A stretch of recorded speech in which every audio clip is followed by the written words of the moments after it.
everyone, today's video is a wrap up of the books that I've read mostly in March. The first one is The Underground Railroad by Colson Whitehead, and this is a very difficult read. It's set in Georgia and it's centered particularly around this young woman who is a slave on this plantation, and the Underground Railroad was a means of slaves escaping from the South. It's a very clever book. It's a very well-constructed, well-written book.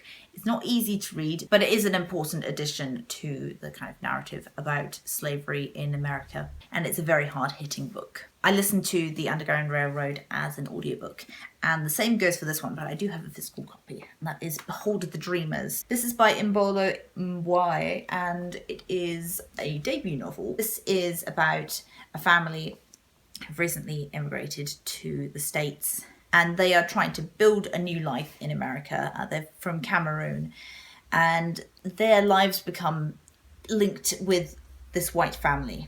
And it's about the differences between them and also the similarities, and sort of about finding happiness. And as the New York Times said, it's a dissection of the American dream. I couldn't put it any better.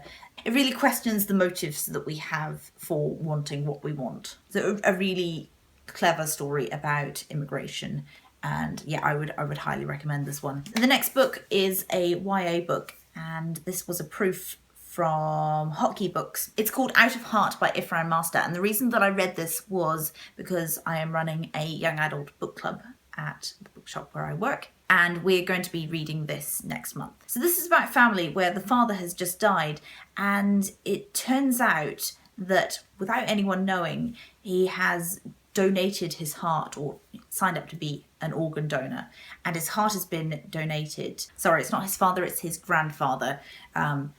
So this much younger man turns up on the doorstep and has the beating heart of their grandfather in his chest. And it's about this strange connection between the main character, who is this teenager, and the man who has the heart of his grandfather. There's a lot about race and religion as well. The main character is Muslim. His family aren't exactly receptive of the idea of his grandfather donating his heart. This isn't the sort of book that I would normally pick up.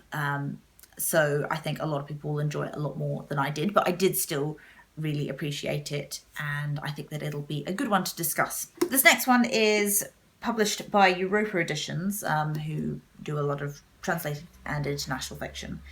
It's by Salim Haddad, and it's called Guapa.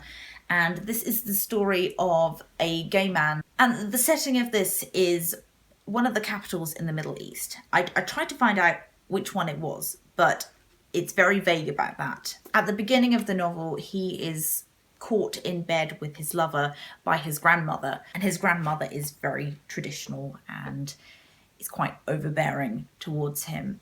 So it's this exploration of LGBT life in the Muslim world, which is not something I've ever read about or really heard anything about in the past. So this was absolutely fascinating. The title, Guapa, is also the name of the club that they go to. It's a gay club in the city, and one of his close friends, has been arrested towards the beginning of the novel as well. So there's a lot of tension because of that.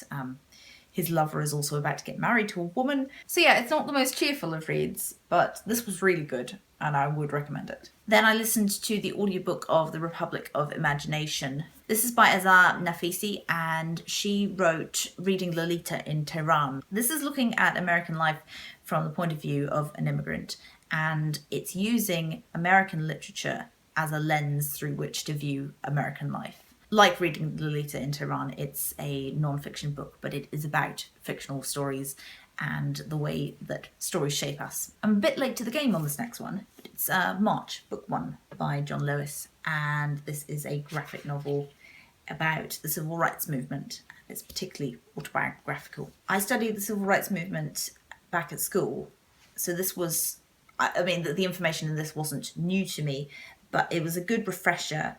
And I think whether you are completely new to this period of history or you've studied it in the past, this is a fantastic read.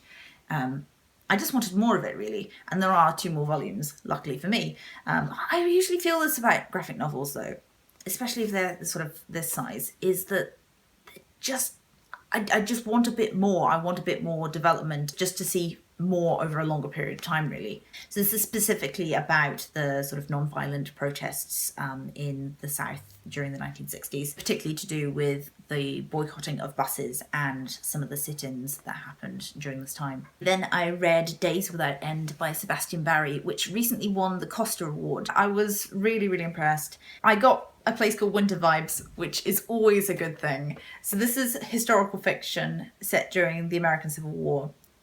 But at the core of it is this relationship between 2 men. It's not said on the blurb. It's not even mentioned until quite a wee way through this book that they are lovers. I'd say the only clue is the rainbow on the front of the book, unless you know ahead of time going into this. It comes about so suddenly and matter-of-factly, and you think that he's talking about his friend in just a sort of really endearing way, and then it comes to this point and you realise, oh, actually, no, they are definitely lovers.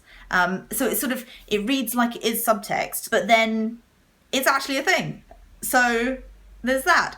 It was just such a delightful surprise, because then I kind of thought, oh, maybe it's not actually going to happen. And yeah, it's so matter of fact, and that's not the central part of it. I mean, their relationship is very central to the story, but it doesn't feel like, oh, this is a historical fiction about gay characters, and that is the main underlying thing. So yeah, I'd highly recommend this. It is quite violent in some places, set during the Civil War in America, and there are some really quite gruesome battle scenes. So if you're not into that, then maybe steer clear. But it's beautifully written as well. It's very, very cleverly done. I was very impressed.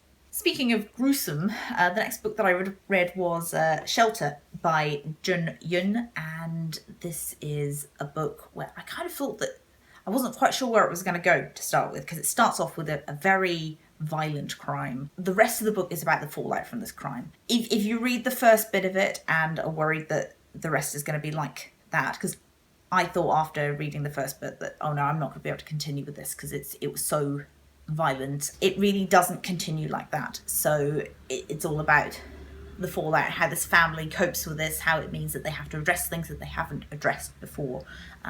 So I really, really like this for those human interactions, and some really interesting stuff about gender and masculinity in particular. So if you're looking for a kind of deconstruction, particularly about violence and circles of violence. Again, there are some issues about race in there. The main character is Korean. So there are lots and lots of dimensions to these characters, both sort of culturally and personally. I've got another debut here, and this is Stay With Me, which is so good. It's so good. I read some great books this month. This is beautiful on the outside. Yellow end papers, yellow foredges. I'm so into this. Hardback itself is also yellow. It's equally beautiful inside. I actually listened to the audiobook of this, which is beautifully narrated. This is set in Nigeria in the 80s, and it follows this family, this couple. The first main event that happens in this is that this woman's husband takes a new wife, a second wife, because the protagonist, this woman, hasn't been able to have children as of yet. It's just this really interesting look at motherhood.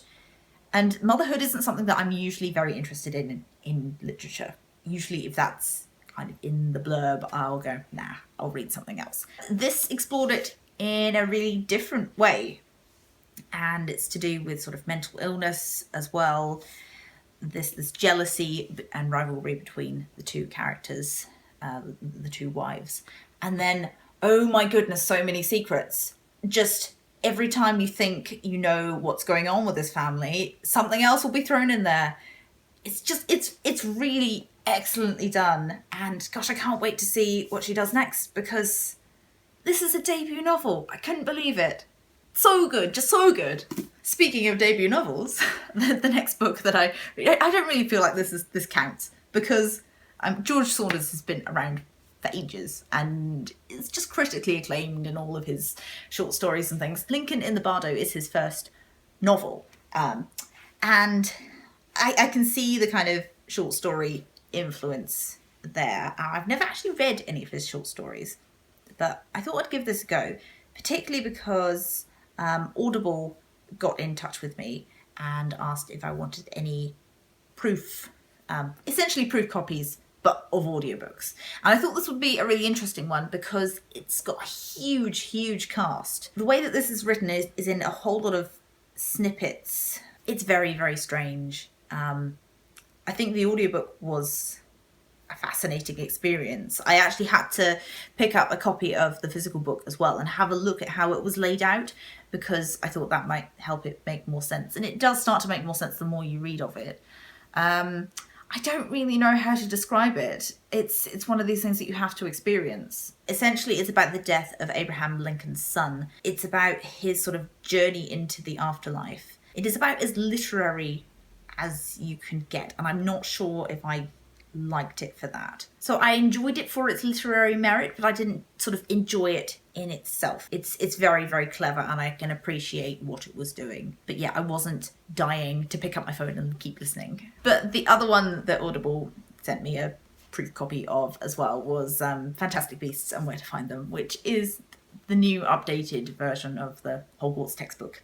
And the audiobook is narrated by Eddie Redmayne, who plays Newt in Fantastic Beasts, and it's just delightful. A few new things have been added in since the original. It's having Newt read you his book. What could be better? Then I got a proof copy of the new Alex Rider book.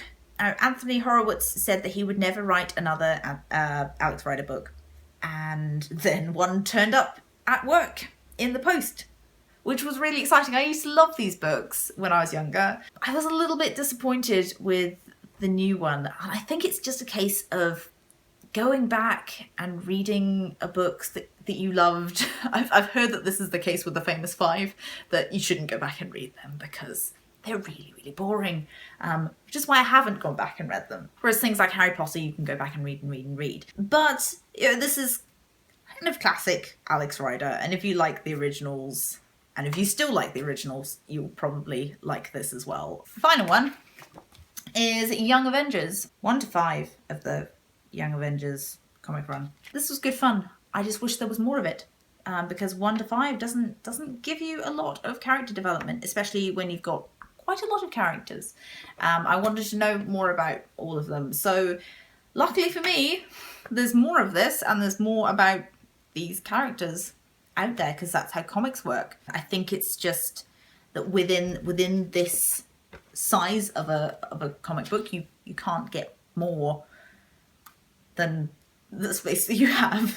That's simply it. Doing great on the diversity front, Marvel. You just need to expand it into your cinematic universe now, please. Yeah, great diverse cast of characters. There's a gay couple in here, people from different races, and one of the characters has 2 mums. It's great. Just want more, please. Thank you. So those are the books that I read in March. As always, thank you very much for watching. Bye.